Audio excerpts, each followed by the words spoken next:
Hi, I'm Mr. Kippy. I can't wait till we can meet again in the library. For right now, though, we're going to do summer reading program online. Welcome to Summer Reading Program 2020. Create your own story. That's what I'm going to do. I'm going to read some books and I'm going to act out some stories. Not all by myself. I have some friends that are going to help. Sherry, Jenny, and Preston are going to help. This is a book called Caps for Sale. It's by Esther Slobotkina. I used to read it when I was little. It's all about this man who's selling caps and monkeys get his caps. Well, I'm going to act this story out with some of my friends. Caps for Sale. I think I'll call it The Hat Seller and His Hats, or The Hat Seller and the Monkeys. The Hat Seller and the Monkeys. Once there was a handsome man who came to town to try and sell his hats. Maybe I should call this story The Handsome Hat Seller and the Monkeys.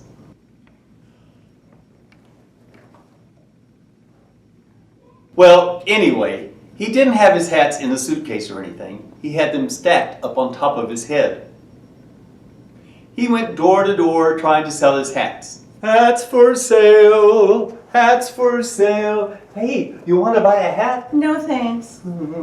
Hats for sale, hats for... Hey, you want to buy a hat? No, I'm good. Thanks.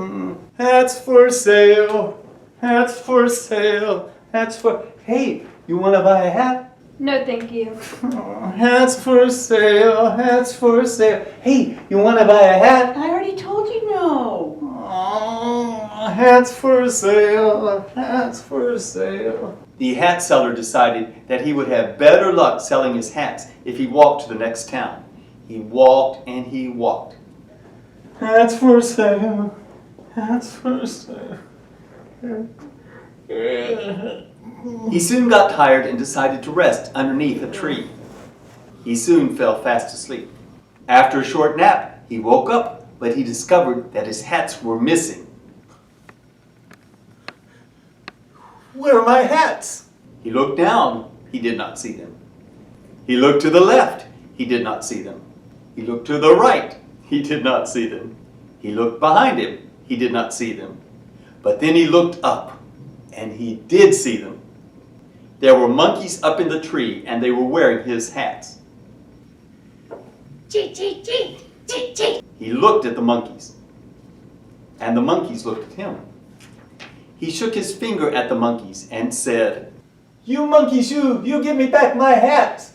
And the monkeys shook their fingers the same way and said, The hat seller jumped up and down and said, "Give me back my hats." And the monkeys jumped up and down the same way and said, The hat seller stomped his feet and spun around and said, "Give me back my hats, you monkeys!" The monkeys stomped their feet and turned around the same way and said, This made the hat seller so mad that he threw his hat on the ground and said, "You monkeys are making me so mad!" And the monkeys threw the hats on the ground and said,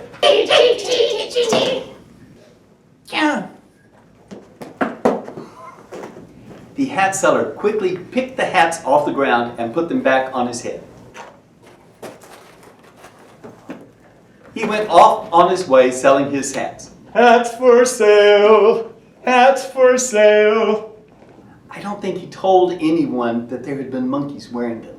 Never worn by monkeys, hats for sale. And that's the end of The Handsome Hat Seller. The end. The Boy Who Cried Wolf. Once there was a boy who was in charge of watching the sheep. Sometimes he just got tired of watching the sheep and he decided to make things more exciting. Wolf! Wolf! A wolf is getting my sheep! A wolf is getting my sheep! Everyone in town came to help the boy. We're here to help you. There is no wolf. I was only joking. Oh, y'all believe me. The next day, he did it again. Help! Help! A wolf is getting my sheep! And again, everyone in town came to help the boy. A wolf is getting my sheep! We're here to help you. Again. There is no wolf. I was only joking. He fell for it. The next day, a wolf really did come and get his sheep. Help! Help! A wolf is getting my sheep! A wolf is getting my sheep! A wolf is getting my sheep! A wolf is for reals! A wolf is getting my sheep! Ah! I am not helping him.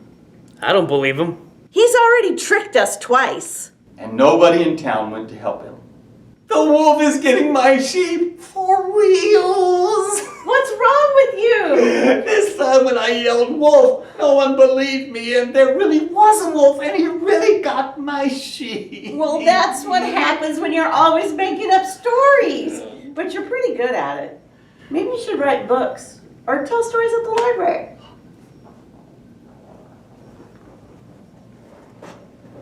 And that is what he did.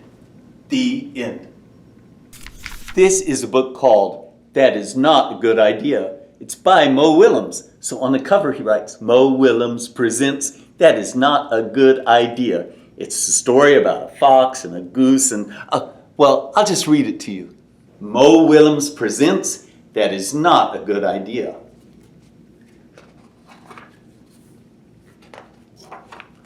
Ooh, there's the fox, and he sees the goose, and the goose sees the fox. What luck! Dinner! Excuse me, would you care to go for a stroll? Sure. That is not a good idea. Would you care to continue our walk into the deep, dark woods? Sounds fun. That is really not a good idea. Would you care to visit my nearby kitchen? I would love to. That is really not a good idea. Would you care to boil some water for soup? Certainly, I do love soup. That is really not a good idea. Would you care to look at my soup? A key ingredient is missing. That is really not a good idea. Oh, a key ingredient is missing.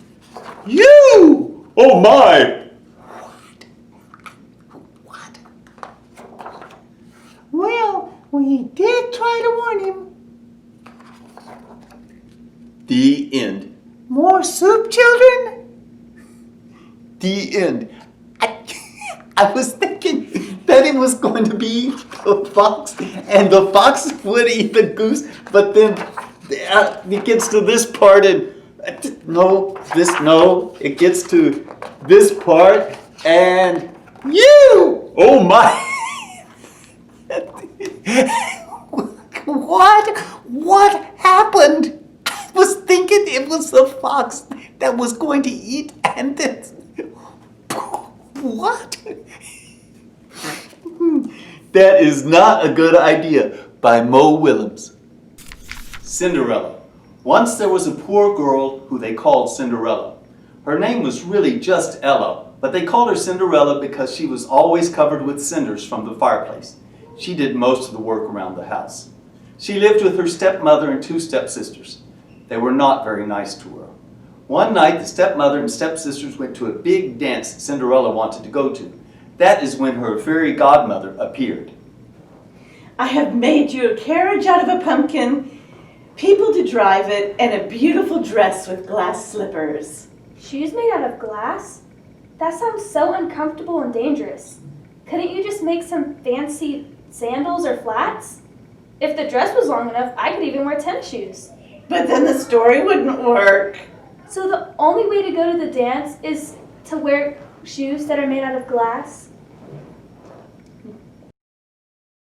I'll just have to sit this one out then. Thank you, though. And she lived happily ever after. Maybe while they are out, I could change the locks on the doors. It is my house, after all.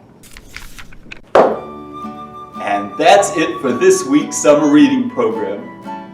This is the last time I will see you this summer.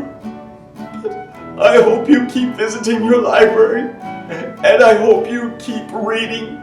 It would be terrible if you forgot how to read during the summer because you didn't go to the library or read any books at home. Keep reading. I will see you in the fall for fall reading program.